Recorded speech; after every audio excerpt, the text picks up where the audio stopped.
Esta es la última lección en esta serie que hemos llamado Gracia y Verdad.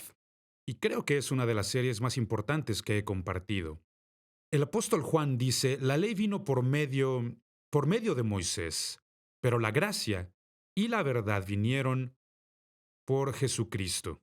Esta última lección lleva por título Menos un grado. Menos un grado. Un buen pasaje que va a ilustrar lo que vamos a estar estudiando aquí es el siguiente.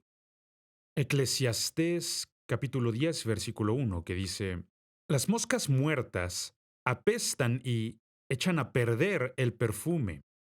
Las moscas muertas apestan y echan a perder el perfume. Asimismo pesa más una pequeña necedad que la sabiduría y la honra juntas. Y aquí está haciendo un buen contraste. Él dice, así como las moscas muertas hacen que el perfume apeste, ocurre exactamente lo mismo en la vida de una persona, que es respetable, pero vemos que una pequeña necedad en su vida es como las moscas en el perfume, lo que equivale a un mal olor.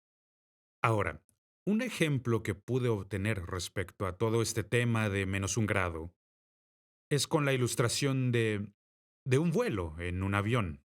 Si estás volando en un avión desde Nueva York a Londres y tus instrumentos están equivocados por un solo grado hacia el sur, entonces el avión no va a llegar a Londres, sino que el avión estará volando hacia Francia. Este es un desvío mayúsculo solo por un grado.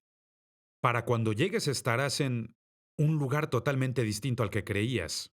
Y de eso estamos hablando en la verdad bíblica, en teología, en la doctrina bíblica. Solo se necesita un pequeño malentendido para llevarnos a las conclusiones equivocadas.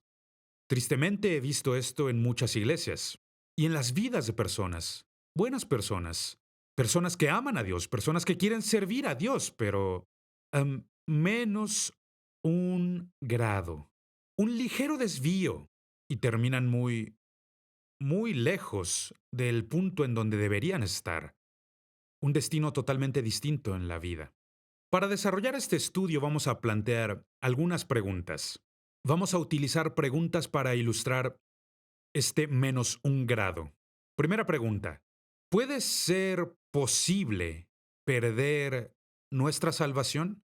Esta es una gran pregunta y yo la he escuchado una y otra vez. Y hay grandes debates de ambos lados. ¿Es posible perder nuestra salvación? Lo primero que observo respecto a esta pregunta es que es una mala pregunta. No es la pregunta correcta. Si hacemos las preguntas equivocadas, entonces obtendremos las respuestas equivocadas. Y eso es lo que está mal con esto. Es una mala pregunta. Aquí te presento una mejor pregunta. Respecto a esto, vamos a volver a esta pregunta. ¿Será posible perder nuestra salvación? No puedes perder la salvación como pierdes tu teléfono. Es muy obvio. Es evidente que esto no es así. No, es un estilo de vida. Es una relación que tenemos con Dios. Entonces, en vez de plantear esta pregunta de ¿será posible perder nuestra salvación? Una mejor pregunta que hacer es ¿será posible alejarnos de nuestra relación con Dios? Esa es una mucho mejor pregunta que hacer. Es mejor que preguntar si es posible perder nuestra salvación. O una manera distinta de plantear esta pregunta es, ¿será posible que nosotros perdamos el poder de decidir después de hacernos cristianos? Esa es una mejor pregunta. Y realmente trata con el punto toral aquí, el asunto del que estamos hablando. ¿Perdemos la capacidad de decidir como cristianos? Y si sí, ¿cuándo ocurrió esto? ¿Qué es lo que dice la Biblia al respecto? La verdad es que la Biblia no dice nada sobre si podemos perder el poder de decidir. O Quizás deberíamos plantear la pregunta de esta manera. Debemos decir, ¿será posible que nosotros pequemos después de hacernos cristianos? Esa es una mejor pregunta para nosotros, porque la Biblia de hecho responde a esta pregunta con mucha claridad. Lo vemos en la primera carta de Juan, capítulo 2, versículo 1. Y el apóstol Juan dice, Mis queridos hijos, les escribo estas cosas para que no pequen. Pero si alguno peca, tenemos ante el Padre a un intercesor, a Jesucristo, el justo. Continúa diciendo que Él es el sacrificio por el perdón de nuestros pecados. Y el apóstol está incluyéndose en esta categoría de necesitar un abogado defensor, necesitar a alguien que le defienda cuando llegue a pecar o cuando obre mal. Entonces resulta bastante obvio, basándonos en esta escritura, que sí es posible que un cristiano llegue a pecar, que actúe mal, y que Dios nos ayude a no plantearnos las preguntas incorrectas. Lo cierto es que Dios ha provisto un abundante don de salvación y está disponible para cualquiera que lo reciba. No es la voluntad de Dios que nadie perezca, sino que todos procedan al arrepentimiento. Entonces el problema no está en el plan de Dios o la provisión de Dios, no.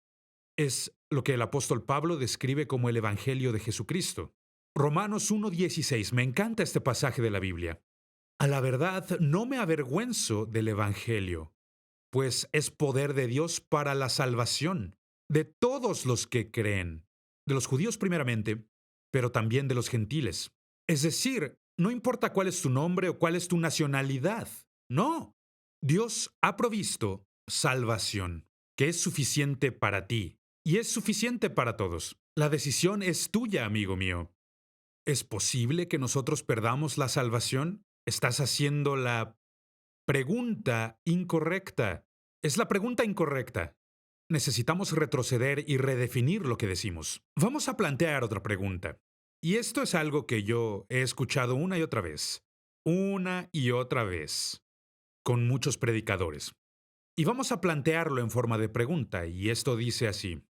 ¿Dios ha perdonado nuestros pecados pasados, presentes y futuros? Seguro la mayoría de ustedes han escuchado algo así en algún lugar o lo han leído. Dios ha perdonado nuestros pecados, pasados, presentes y futuros. Eso lo he oído una y otra vez, pero la verdad es que esta es una mala pregunta. Es una pésima pregunta. ¿Y por qué es una pésima pregunta? Bueno, porque no existe tal cosa como los pecados futuros. Sí, yo sé, yo lo entiendo perfectamente. Entiendo que he pisoteado un poco de tu teología aquí y habrá quien lo crea sinceramente, pero bueno, lo dicen así, pasados, presentes y futuros. Lo que tenemos que hacer es estudiar la Biblia. Esto fue lo que encontré cuando comencé a investigar sobre este tema en la Biblia. La Biblia habla de pecados pasados. Vamos a leer un pasaje de la Escritura para esto. Romanos 3:25 habla de cómo Dios en su paciencia pasa por alto los pecados que se han cometido con antelación. Los pecados pasados, el pasado, los pecados que hemos cometido en el pasado. Y este es un solo pasaje. Hay muchísimos otros versículos que hablan de los pecados pasados. Los pecados cometidos hace muchos años o hace solo un tiempo. Los pecados pasados. Y luego descubrí que la Biblia habla sobre pecados presentes. Pecados presentes. De nuevo, solo tomaremos un versículo de la Escritura para demostrar este punto. Primera de Juan 3:4 dice, todo el que comete pecado, eso es el presente, quebranta la ley de hecho, ese es el presente. El pecado es transgresión de la ley. Esto es en el tiempo presente. Lo demás estaba en el pasado, esto es el presente. Es algo que estás haciendo en el tiempo presente. Pero luego, continuando con mi investigación, descubrí que la Biblia nunca ni una vez habla de pecados futuros. Ni una sola vez menciona pecados en el futuro. Y la razón es porque todo pecado involucra un acto de voluntad. Y yo te reto. Haz tu propia investigación. Sé que mucha gente dice que Jesús murió para esto, para perdonar todo nuestro pecado. Y claro que esta declaración es verdad. Esta es la verdad. Sin embargo, aquí hay un asunto. Tú y yo ni siquiera existíamos. Por lo tanto, todavía no habíamos pecado. Entonces hice una búsqueda de la palabra futuro en la Biblia, en el tiempo futuro. Y no está ahí. No lo menciona ni una vez. Porque lo cierto es que nadie peca por accidente. Nadie. No. El pecado siempre es una decisión de mi voluntad, de lo que yo he hecho. Y para que Dios nos condene por cosas que no hemos cometido, eso sería una tremenda injusticia. Y Jesús puede simpatizar con nosotros. Él comprende por lo que pasamos. Lo dice en Hebreos 4:15 cuando habla de Jesús el sumo sacerdote. Él, él simpatiza con nosotros, porque no tenemos un sumo sacerdote incapaz de compadecerse de nuestras debilidades, sino uno que ha sido tentado en todo, de la misma manera que nosotros, aunque sin pecado. Este pasaje lo deja muy en claro. Hay una gran diferencia entre pecar y la tentación para pecar. Gran diferencia. Jesús fue tentado, pero él nunca pecó. No. Y que nosotros experimentemos tentaciones no es lo mismo que pecar. Pecamos cuando decidimos, cuando escogemos hacerlo. Usamos nuestra voluntad para decir, eso es lo que voy a hacer, aun cuando sabemos que lo que estamos haciendo está mal. La verdad es, no existe ningún tribunal en ninguna parte del mundo, no existe ninguna corte que nos condene por algo que no hemos cometido. Ninguno lo haría porque eso no sería justicia. Todavía no hacemos nada malo, pero ¿se nos está condenando por algo que no hemos hecho? No, eso sería injusticia. No sería justicia. Y es lo mismo con Dios. Dios no va a condenarte por pecados que no has cometido. Si tú no has pecado, entonces no has pecado. No eres culpable porque no has hecho nada. Y lo que mucha gente confunde aquí es la provisión de Dios. Este es el plan de salvación de Dios. Este es Dios escogiéndonos. Desde antes de la fundación del mundo, Él ya desarrolló un plan para nuestra salvación. Él ha preparado provisión para cualquier pecado que pudiéramos cometer en el futuro. Sigue siendo nuestra decisión recibir al Salvador, recibir su acto de justicia. Es lo que hay que hacer. Escogemos a Jesús. Él se vuelve nuestro Salvador. Como lo dice Juan, Él es el justo, el último que está bien con Dios siempre, porque Él nunca pecó. Yo he pecado, tú también, todo el mundo ha pecado, pero Jesús nunca pecó. Que Dios nos ayude a balancear la verdad en nuestra vida. En Primera de Juan 1:9, Juan está escribiéndole a los creyentes. Le escribe a la iglesia, escribe a los cristianos, pero lo dice con tanta claridad. Sí, nosotros confesamos nuestros pecados. Dios, hablando de Jesucristo, que es fiel y justo, nos los perdonará y nos limpiará de toda maldad. Yo he escuchado gente que dice, pero él no está escribiéndole a la iglesia. Bueno, te invito a leer el verso anterior. Es obvio que está escribiéndole a la iglesia. Y dice que si decimos que no tenemos pecado, que somos perfectos, que nunca hemos hecho nada malo, nos engañamos a nosotros mismos. Y en el capítulo 2, versículo 1 dice lo siguiente: queridos hijos, les estoy escribiendo a ustedes. No tienen por qué pecar. Entonces sí le escribe a la iglesia. Le escribe a los creyentes y dice que Dios ha provisto todo lo que necesitamos. Lo que tenemos que hacer es escoger a Cristo Jesús como Salvador. Por eso es muy claro. No hay un solo versículo de la Biblia que hable de pecados futuros. Y la razón de esto es porque todo pecado involucra un acto de voluntad, escoger desobedecer a Dios. Ahora, planteemos una tercera pregunta. Y esta pregunta es la siguiente. ¿La Biblia se contradice a sí misma? Vaya, ¿cuántas veces no hemos escuchado algo así? La Biblia está llena de contradicciones. Y luego citan algunos pasajes que superficialmente parecen contradictorios. Pero no, la Biblia no puede contradecirse a sí misma y ser la verdad. Es imposible. No puede ser la verdad si se contradice a sí misma. Es imposible. Esto es lo que llamamos la ley de la no contradicción. La ley de la no contradicción. Y lo que ésta dice es que no puede haber dos respuestas opuestas para la misma pregunta. Ninguna de las dos respuestas puede ser verdad si están contradiciéndose entre ellas.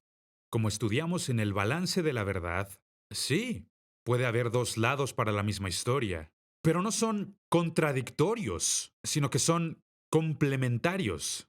Se están completando el uno al otro. No se encuentran en contradicción uno con otro. Si estuvieran contradiciéndose uno al otro, solo estarían cancelándose uno al otro.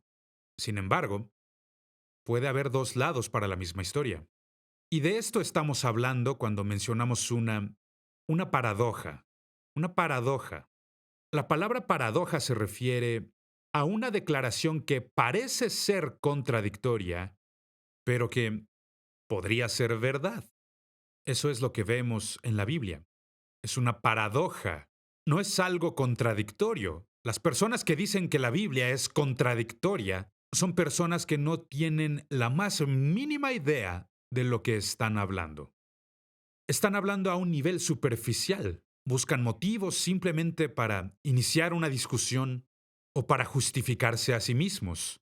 No, la Biblia no se contradice a sí misma. Hay paradojas. Por ejemplo, vamos a hablar de si es posible que un cristiano peque. Hay algunos pasajes de la Escritura, y vamos a examinar unos dos o tres, que parecieran ser declaraciones contradictorias. Y hablaremos solo de la primera carta de Juan. En primera de Juan se habla mucho de cómo podemos saber que somos creyentes y utiliza el contraste si decimos que amamos a Dios y odiamos a nuestro hermano, o si decimos que andamos en la luz pero no hacemos lo correcto, entonces andamos en tinieblas. Usa muchos de estos contrastes y hace lo mismo para el pecado. Por ejemplo, Primera de Juan 1:8. Primera de Juan 1:8 dice, si afirmamos que no tenemos pecado, nos engañamos a nosotros mismos y no tenemos la verdad. Ahora, hay gente que toma este pasaje y dice, ya ves, todos somos pecadores. Por eso tenemos que pecar. Lo dice aquí. No, eso no es lo que está diciendo. Lo que este pasaje de la Escritura está diciendo es simplemente que ninguno de nosotros es perfecto. Ninguno. Nadie lo es. Solamente Jesús es perfecto. Somos discípulos de Cristo, somos seguidores de Cristo, somos creyentes en Cristo, obedecemos a Cristo, pero no somos perfectos. Yo no soy perfecto. Tú no eres perfecto. Hay cosas en nuestra vida que necesitan corrección a medida que avanzamos en seguir a Jesús. Y exactamente de eso está hablando cuando menciona que si decimos que no tenemos pecado, o en términos simples decimos que somos perfectos, nos estamos engañando a nosotros mismos. La salvación no depende de mí. No puedo salvarme a mí mismo. La salvación depende de que yo confíe en mi Salvador. Esa es la salvación. Mi confianza no está en mí mismo. Mi confianza está solo en Cristo. Vamos a ver el otro lado de esto. En la misma primera carta de Juan. Es el mismo autor en la misma carta. Sin embargo, primera de Juan 3:8 Dice que el que practica el pecado es del diablo. ¡Oh, oh, oh! Vaya, esto pareciera ser bastante contradictorio, porque el diablo peca desde el principio. El Hijo de Dios fue enviado precisamente para destruir las obras del diablo. Y continúa diciendo en el verso 9, ninguno que haya nacido de Dios practica el pecado, porque la semilla de Dios permanece en él. No puede practicar el pecado, porque ha nacido de Dios. Pero no dijo en el capítulo 1, versículo 9, que si nosotros decimos que somos perfectos o que no tenemos pecado, nos estamos engañando. Y ahora dice que si hemos nacido de Dios, no podemos pecar. Lo que está diciendo es, y por favor escúchame bien, en el primer versículo dice que no somos perfectos. Y en este capítulo, en este pasaje, lo que dice es que es imposible que un cristiano practique una vida de pecado. Es imposible, no puede hacerse. No puedes llevar un estilo de vida de pecado y ser un cristiano. Y si crees que estás haciéndolo, te estás engañando a ti mismo. ¿Por qué? Por las dos naturalezas. Dos naturalezas. La naturaleza de la carne y la del espíritu. Y si sigues las cosas de la carne, aquellos que andan conforme a la carne serán destruidos por ella. No estás siguiendo a Cristo Jesús y practicando el pecado. No estoy hablando de cometer un error y de hacer algo malo. No hablo de algo de una sola vez, o dos, o tres veces. Hablamos de un estilo de vida, donde empiezas a practicar un estilo de vida de pecado. Es imposible hacer eso y ser un seguidor de Cristo Jesús. ¿Por qué? Porque Jesús nunca pecó, entonces tú no puedes seguirle y seguir practicando el pecado.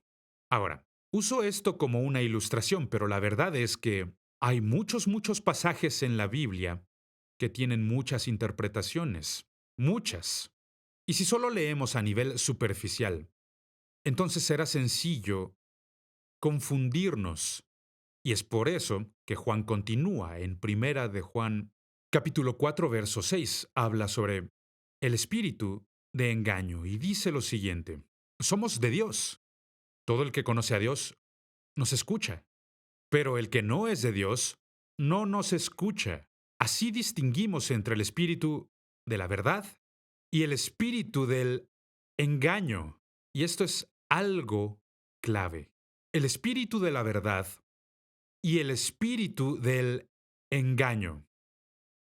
Esto es algo que he descubierto en la vida. Doctrinalmente podemos ser tan rectos como nos sea posible y al mismo tiempo estar totalmente vacíos en el espíritu. Y esta es la advertencia de Juan. De eso nos está advirtiendo. Y él sabe de qué está hablando, porque hubo un tiempo en el ministerio de Cristo Jesús cuando Jacobo y Juan, los dos hermanos, ellos comenzaron a preguntarle a Jesús: ¿quieres que traigamos fuego del cielo y destruyamos a los samaritanos? Y Jesús les dice: a ver, los reprende. Esto está en Lucas 9:55. Los reprendió y les dijo: ustedes no saben de qué espíritu son. No saben de qué espíritu son. Y continuó diciendo: porque el Hijo del Hombre no vino para destruir las vidas, vino para salvarlas. Juan nunca olvidó esto. Juan comprendió que, claro que puedes aferrarte a lo que consideras doctrinalmente correcto. Te estás perdiendo del Espíritu de Dios. No estás siendo como Jesús. Y es por eso que el sabio dice en Proverbios 4:23, por sobre todas las cosas, guarda tu corazón, porque de él mana la vida. Ten cuidado de no terminar con un mal espíritu, un espíritu negativo. Y esto es algo tan triste que he visto muchas veces. Le ocurre a muchas personas.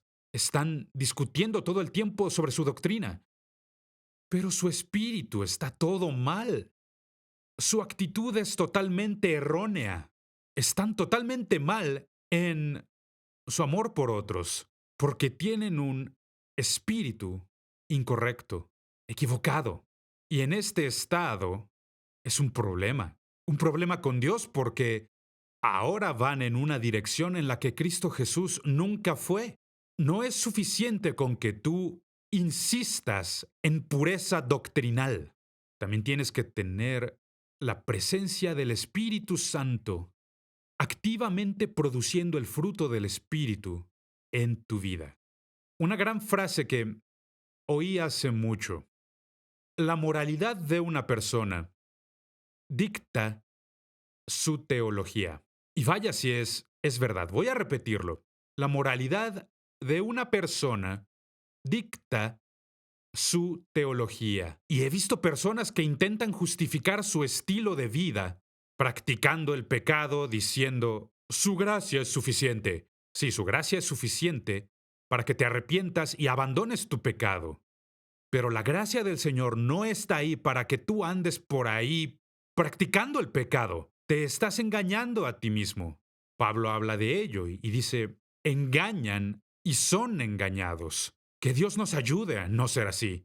Jesús dijo, a menos que te arrepientas y llegues a ser como un niño pequeño, como un niño. ¿Qué significa ser como un niño? Está hablando del corazón. Está hablando de un corazón puro. Eso me encanta de los niños pequeños. Un niño pequeño guarda la verdad con su corazón puro. Corazón puro. Ellos no están planeando cosas diabólicas o están intentando hacer el mal a nadie, no. Jesús dice, a menos que tú seas como ellos, como un niño pequeño con corazón puro, no podrás entrar en la presencia de Dios. Que Dios nos ayude a no desviarnos, ni siquiera en el espíritu. Que Dios nos ayude a nunca desviarnos, ni siquiera un grado, porque si nos desviamos, nos perderemos de lo que Dios quiere lograr en nuestra vida.